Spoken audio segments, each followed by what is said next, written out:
I would not even say that I was the most passionate Hogwarts Legacy fan. I don't think a community manager needs to be the most passionate fan. The community absolutely already handles that. I see myself as this oil just moving through the engine and helping all of those pieces come together without friction. There are brand experts, there's publishing experts, there's development experts, there are community members who are doing things far beyond what I could do. But really being able to understand each of those pieces and going, okay, what are the threads? How can I pull this in here? How can I pull this in here? How can I make it all work together in a really frictionless way? Welcome to this episode of the Community Lounge, the podcast where I chat with community managers from the video games industry who tell me their story, talk about the challenges they face, and share tips to help other community managers do their job better.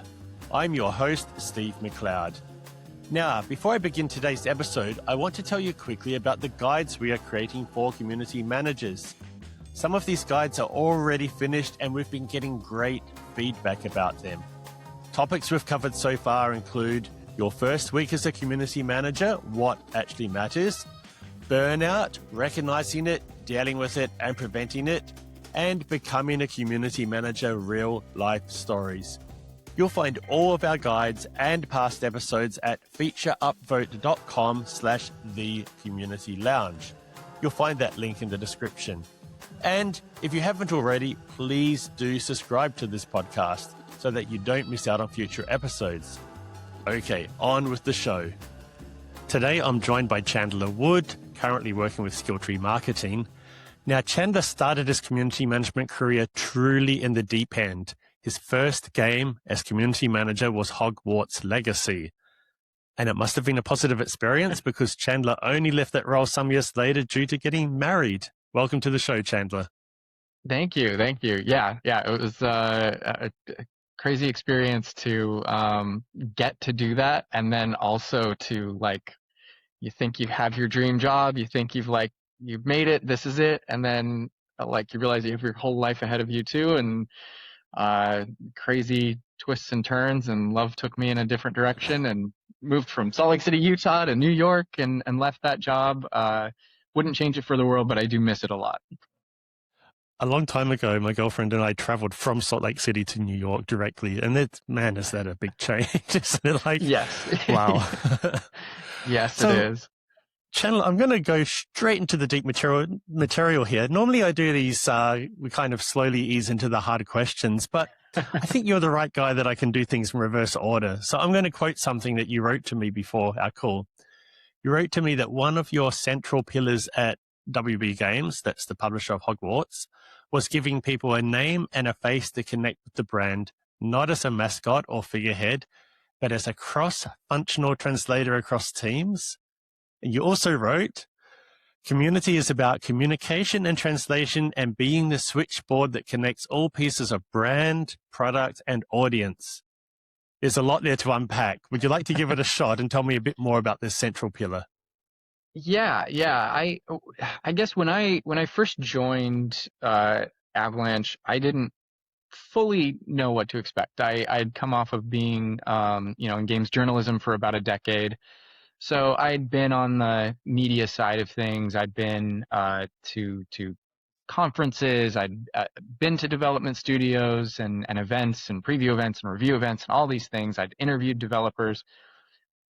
But there's just nothing like actually getting into it and being on the development side and in a studio to really understand what that is. And so I was thinking, I'm a passionate fan. I can step into this. What I found when I started at Avalanche was that it wasn't just about the community. A lot of things on community management, people really focus on the community, the audience perspective. But I spent a long time getting really intimately knowledgeable about the product, playing the game, and not just playing the game, but understanding the team, and meeting the team and understanding. I was almost a community manager for the studio as well, the community of the studio, as much as I was the community of the game and even the Wizarding World and Harry Potter franchise in many ways, and bringing all that together. And the longer I was there and the more that we did with everything, the more I just wanted to be the visual that comes into my head is like oil going through an engine. you have an engine, it works. There's all these pieces that work. They're doing their things. They're the experts. They know how to do what they're doing in the game engine and building the game or writing the game. And the community is passionate people. In fact, I would not even say that I was the most passionate Hogwarts Legacy fan. I don't think a community manager needs to be the most passionate fan. They need to be a fan, but they don't need to be the most passionate fan. The community absolutely already handles that. That's great. I Uh-huh. want community that is more passionate than I am about the thing that we're trying to work with there. But I really see myself as this, again, that visual of that oil just moving through the engine and helping all of those pieces come together without friction and work together in a way I understand all of those pieces. I don't necessarily do them all. I'm not an expert at each of those things, but I understand everything, and that's kind of the central pillar that I was leaning on, where I was like, there are brand experts. Hmm.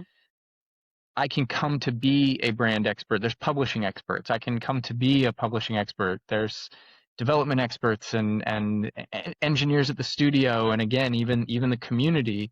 There are community members who are doing things far beyond what I could do, but uh, really being able to understand each of those pieces and going, okay, what are the threads? How can I pull this in here? How can I pull this in here? How can I make it all work together in a really frictionless way? I like that. Is it metaphor the right word? So much that the community manager is the oil that goes all through the engine so that all the parts can work smoothly together in harmony. Uh, the oil is essential. You don't know if it's there doing its job, you don't notice it. Maybe the metaphor's not great there because I think community managers should be noticed. But certainly, Yeah, if it's not there, you notice it when your you engine just definitely stops notice it. working. Yeah. Yeah, yeah, that's fantastic. You mentioned that you were also, in some way, the community manager for internally, if I understood correctly, for the Mhm. team that was creating the game, and it must have been a massive team, surely. Um, Yeah, tell yeah. me, tell me more about that, because I usually think of community management as something that reaches outside the studio, not so much within the studio. So how did you function as a community manager inside the studio? I'm gonna pull another analogy in here because I love analogies and metaphors and visuals and everything. But immediately as you were saying that, I got the image of Spider-Man, doing the thing with his webs on both sides, like pulling the things together. And because when you said reaching outside of the studio and reaching into the studio, I really think it's both. It's really reaching in both directions and trying to pull and hold those things together. Um, and really I helped what I feel like I did, and I hope I did, and in talking to people at the studio, I think they gave me a lot of feedback that I did do this well, but um, was really get them just as excited. When you're Okay, head down on a project and you're working on something and you are so focused on, let's say it's combat design, or let's say it's uh, designing the world, or whatever like piece of the game that you have, there's this really myopic view of what you're working on, what you're doing. for And sure. particularly in a game as big as Hogwarts Legacy and with a team as big as we had there, um, you don't really see a lot of those other pieces, and you also don't really see a lot of the community and the community excitement. And it's really easy to get either super focused into what you're doing specifically,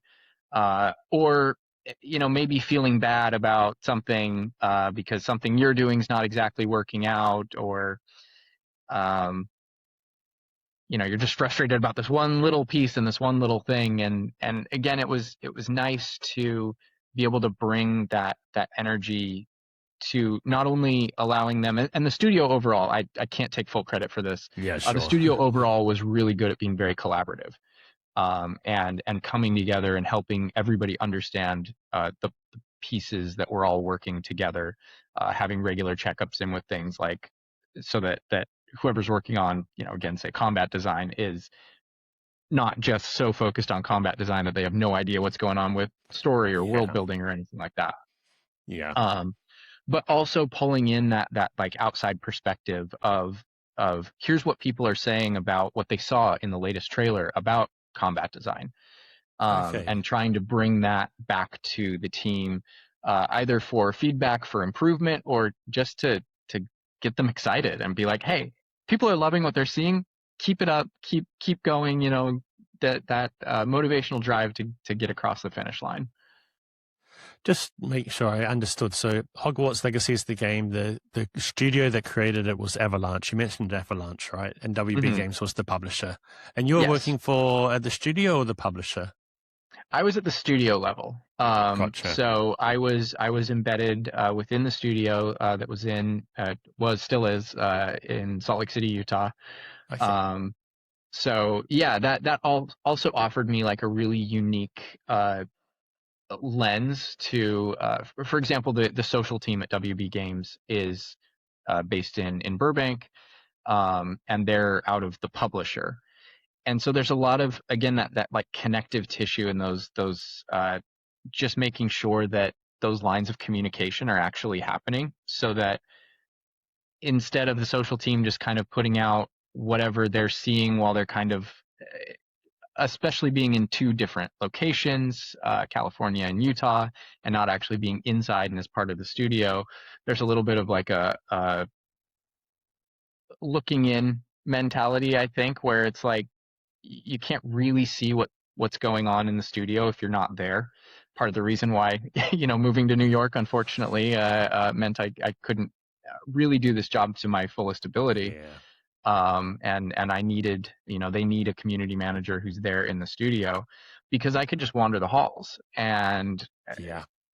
wander the ninth floor and then wander up the stairs to the 10th floor and wander around and ask people what they're working on and how things are going. And some of those just hallway wanderings or meeting by the water cooler talks again at during a lunch break or something would get us some of the best ideas for what we would then go on to work on.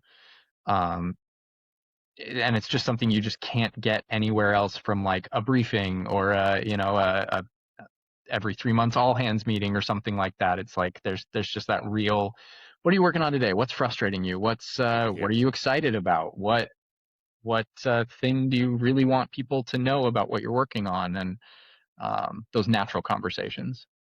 Yeah. I think I'm completely on your side there for the advantage of working in person over remote. I at least from that perspective, my company is fully remote, and I really crave. Sometimes I wish that we were all working in the same building, even for a week at a time, because it's everything's so much smoother. It's the oil in the Yeah. engine again. Yep. Yeah. Yeah, I definitely appreciated the moments when, I could, the ability to work remote, that hybrid, where I can Mm. just sit down and lock in and do work. But there's nothing like the ability to actually be there at the studio, seeing people, having a dedicated day. We had a couple days that were dedicated days in office, so we knew everybody was going to be there, and it made it really easy to kind of make the rounds and get those conversations in.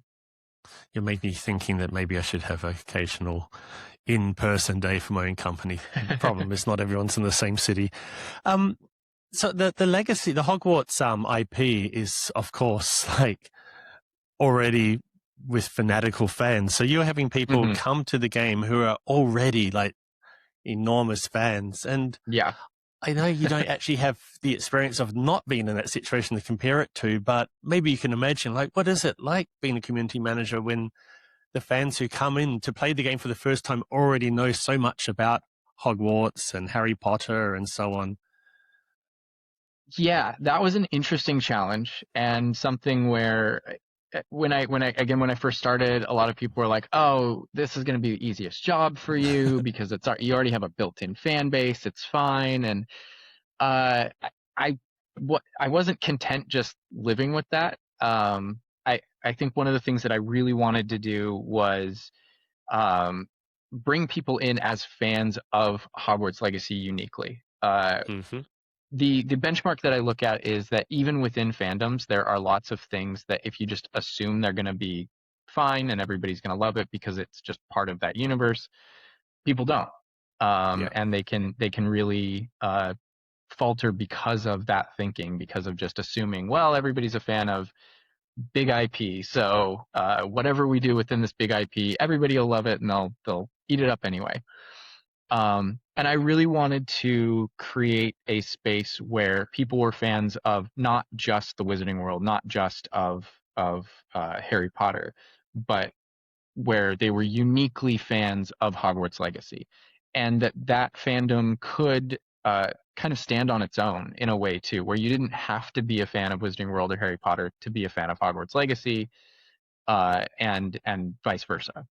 Mhm. So that focus in building it out kind of as its own sub brand, really, and sub community within that, I think really helped drive that focus.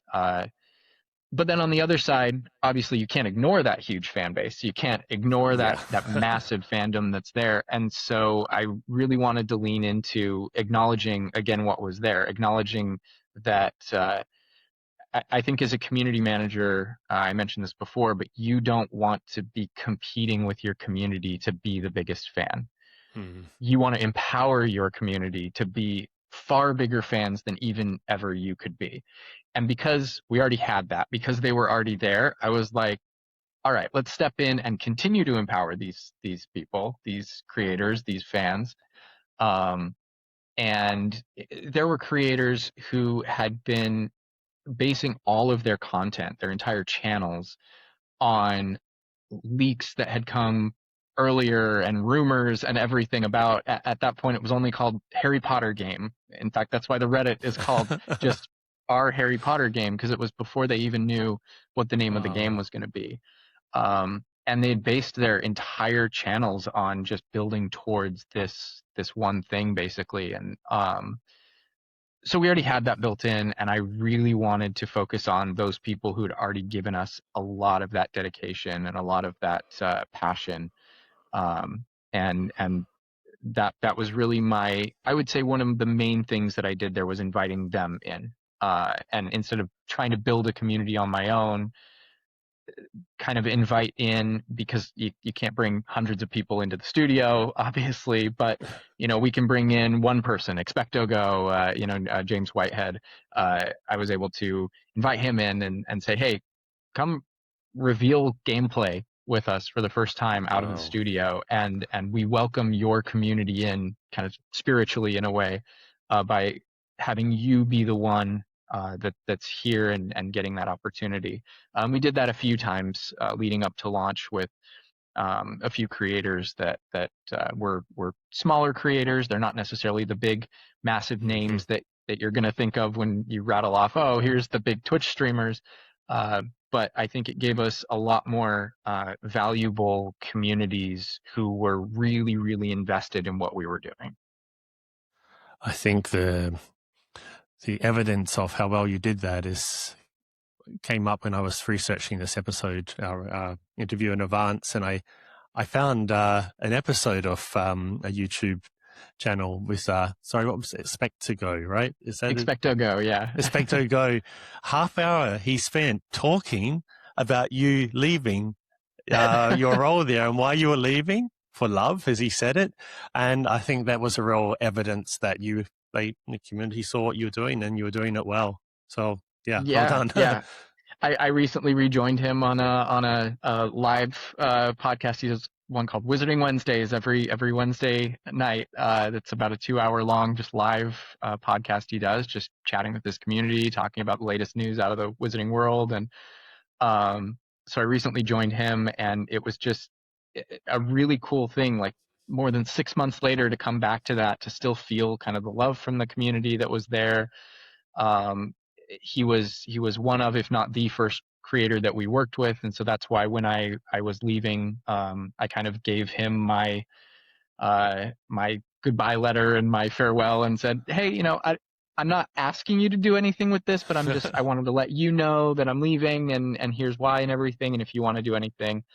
And he created that video, and that video, I think, I told him, is I think there's no better resume for me. Yeah. I can Yeah. I can have a resume. I can list out all of the things that I did there, and oh well, I did this and it got X number of views and X number of sales and all this stuff. But I think the best resume that I could ever ask for is just to send somebody that video and say, well, with everything I did, here's the impact that I had on the community, and that's just so special to me.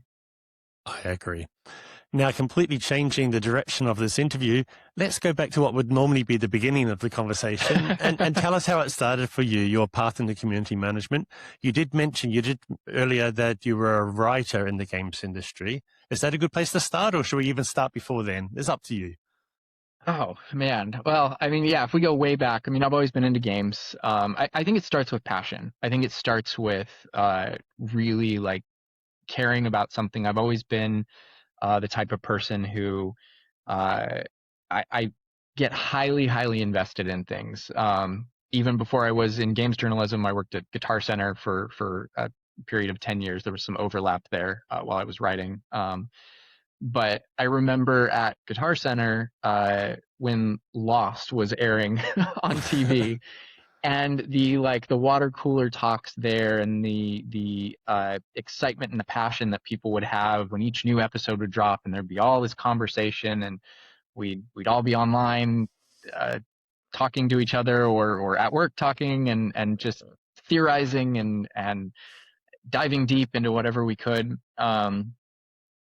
And I think that's where a lot of that really started for me, was long before I ever thought of it as a career. It was just passion, and it was just Hmm. uh, really, really caring about things. So yeah, then I became a games writer.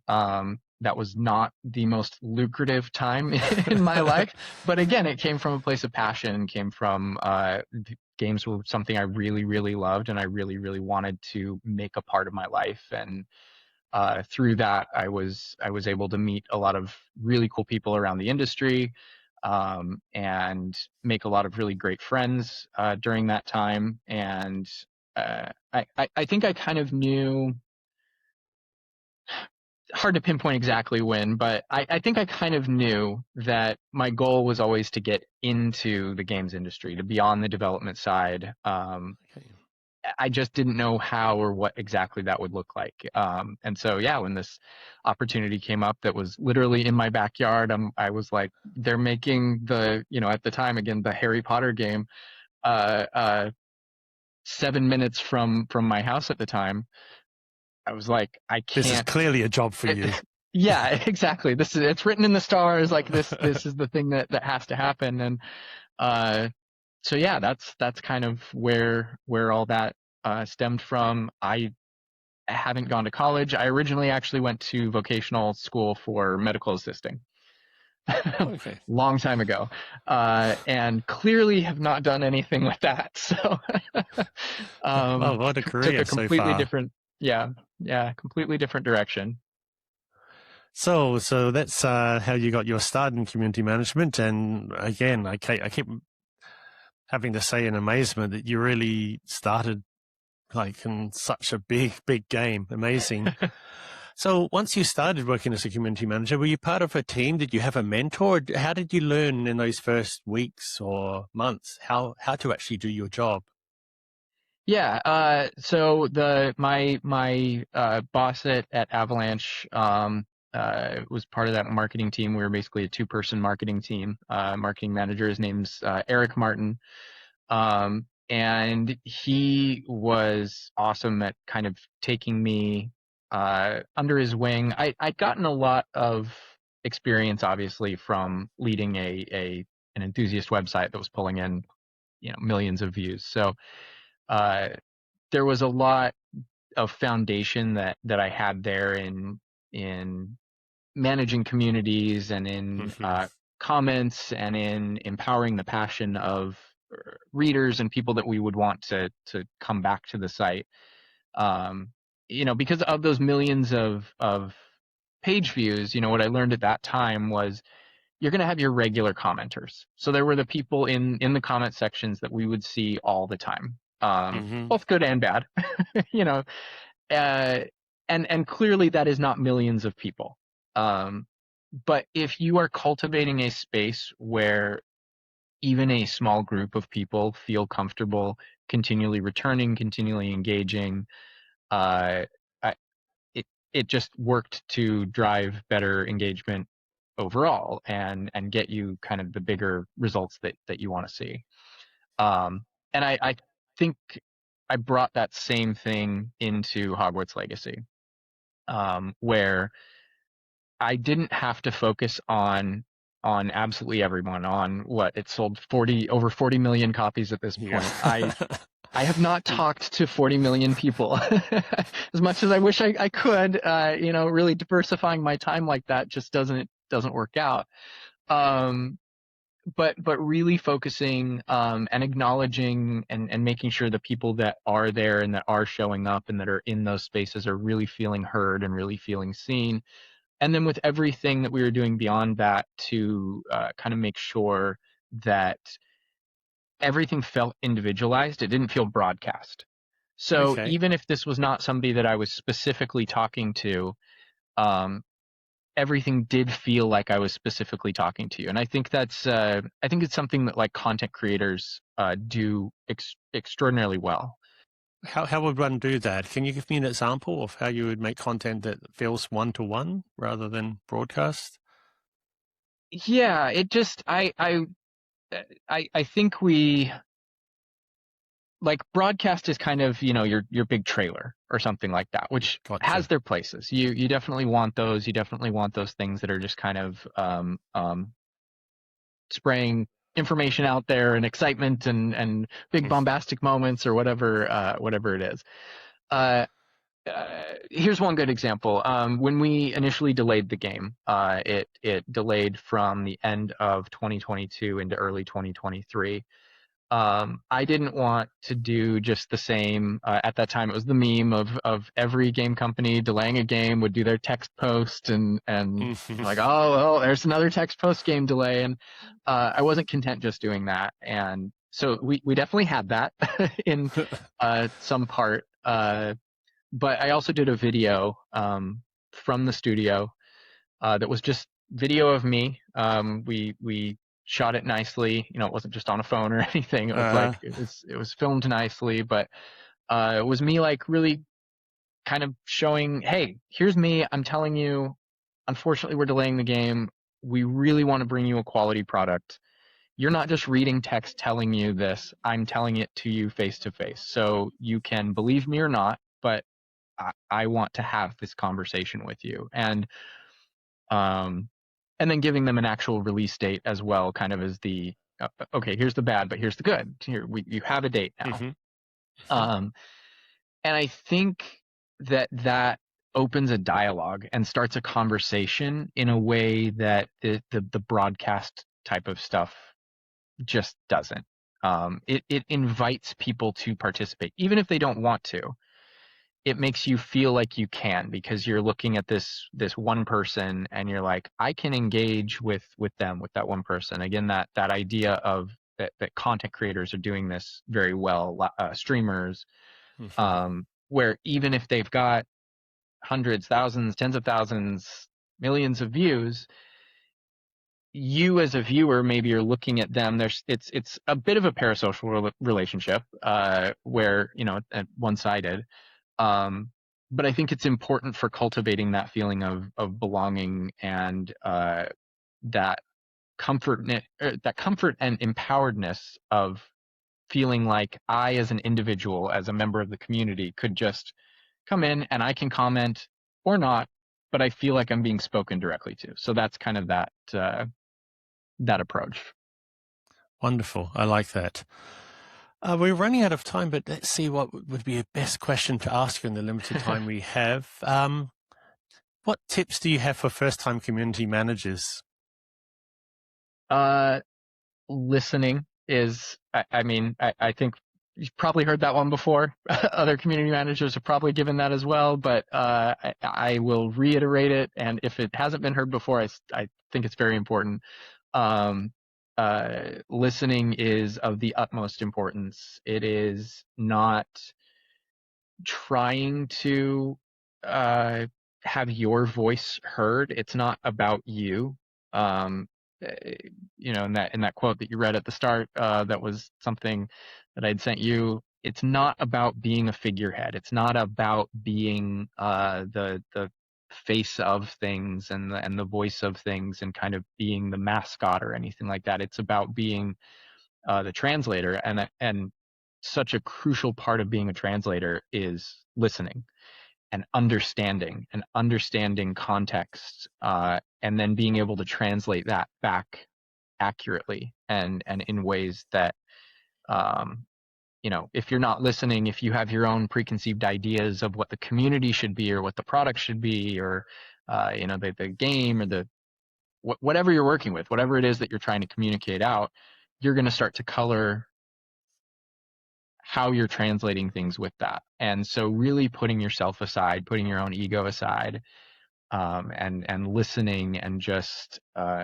having that full understanding, and then not having it be a competition. That's part of putting the ego aside as well. I think that I think it's the third time I said it now, but Yep. I think like don't compete with your own community for fandom and for, oh, I'm the biggest fan of this, and it's in my mind, if you're empowering, it's the same way that I like to lead a team. If I'm managing somebody or managing a team, I want to empower the people who are underneath me to do a better job than I'm doing, and to ultimately and eventually replace me and be able to do things well. Because if not, I'm just a task manager. And in a similar way with the community, I want to empower the community to be bigger fans than I ever could be, because that is a force multiplier that is just going to go out there. And again, I can't talk to millions of people, but they can, and they Yeah. can have their communities and their communities and their communities. And if I can empower them to do that, I think that's the best way a community manager can. So yeah, listen and empower your communities, And don't try to outcompete the and don't the big compete fans. their fandom. Yep. Let's go back to listen. Do you have any concrete examples of how one starting the job as a community manager for the first time goes about listening? What does that mean in concrete, at real terms? uh, I mean, it doesn't just mean sit in the corner and have their ears here, right? yeah, So, yeah, exactly. It's I mean, you have to show up where your community is. I think first and foremost is the one of the most important things. Trying to cultivate a community space. It's a bit different if you don't have a community space and you need to build something. But also understanding your target audience and going to where they are. I think outreach is a big thing.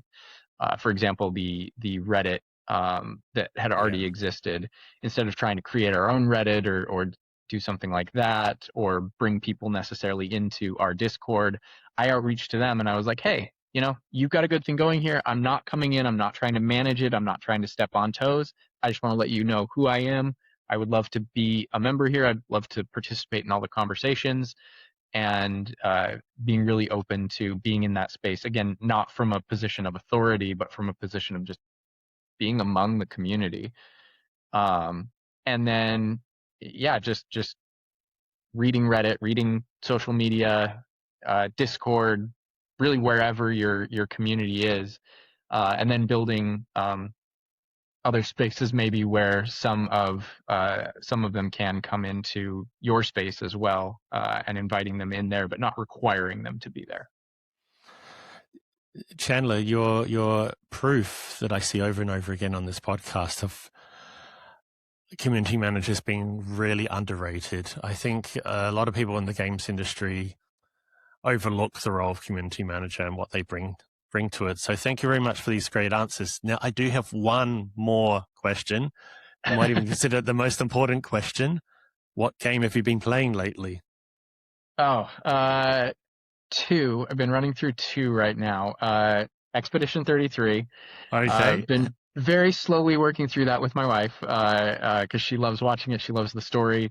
I think we're approaching the end finally. It's been a long journey. There's a couple of false ends in that game.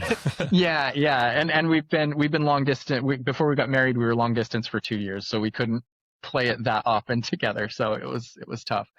And Final Fantasy VII Rebirth, the part 2 of the Fantastic. So working my way through that as well. It says a lot about what type of game you're into, those two. Yes. I deliberately didn't play Expedition 33 because it sounded too much like a type of game I would play, and I just don't have enough spare time to get caught up in the game. And then earlier this year in February, my family went away for a week, and I I downloaded the game and had it ready to play the moment after I dropped them off at the airport. I came back home, started it, and pretty much just played it for a week and finished it just the day they came back. And it was a pity because I think it's a game that really warrants playing the way you're doing it and savoring the story as you go. At times I'm just like, come on, get past this cutscene, get past this video. I need to keep playing. I'm running out of time. But yeah, two good answers. Okay, let's wrap things up. It is all we have time for today. So thank you again for being on the show. And really, really, you've revealed a lot of that you really think very deeply about your job. So I've appreciated that. Where can listeners get in touch if they'd like to know more about what we've discussed today or they'd like to be in contact? Professionally, LinkedIn is the best place. Just Chandler Wood on LinkedIn. I'll make sure we have and that. Then I've got notes. My website as well is chandler-wood.com. Okay, I'll make sure that's also in the show notes. Yep. Okay, thanks. Bye, Chandler. Thank you so much. Bye, everyone. Thanks again for listening to this episode of the Community Lounge podcast. If you enjoyed it, please spread the word and share it with friends and colleagues who you think would also enjoy it. And to make sure you don't miss an episode, subscribe to the show on Apple Podcasts or on Spotify or your favorite podcast app. And please give the show a rating or give a review, as this helps listeners find the podcast and it makes me feel good. You can find past episodes or learn more about the show at featureupvote.com/thecommunitylounge. And finally, I'm going to leave you with a short ad for Feature Upvote, the player feedback platform I created and the sponsor of the show. Bye. Your players love your game, but the community has ideas, and lots of them. The trouble is, their feedback is scattered across Discord, forums, social media, and somewhere deep within your inbox. You feel like you are drowning in feedback. That's where Feature Upvote comes in. With Feature Upvote, you can centralize all your player feedback in one place. Set up a feedback board where your community can post suggestions and vote for their favorites. The most popular ideas rise to the top, giving you a clear, data-driven roadmap. Pages are fully customizable to match your game's art style and vibe. With no logins required, no friction, just instant organized feedback from the people who care most. Stunlock Studios, the team behind V Rising, uses Feature Upvote as a centralized, organized way to collect and prioritize player feedback. With spam filtering, duplicate merging, and integrations for tools like Jira and Discord, nothing slips through the cracks. As a result, more player satisfaction and a stronger, loyal community. Get started today and get the flood of player feedback under control.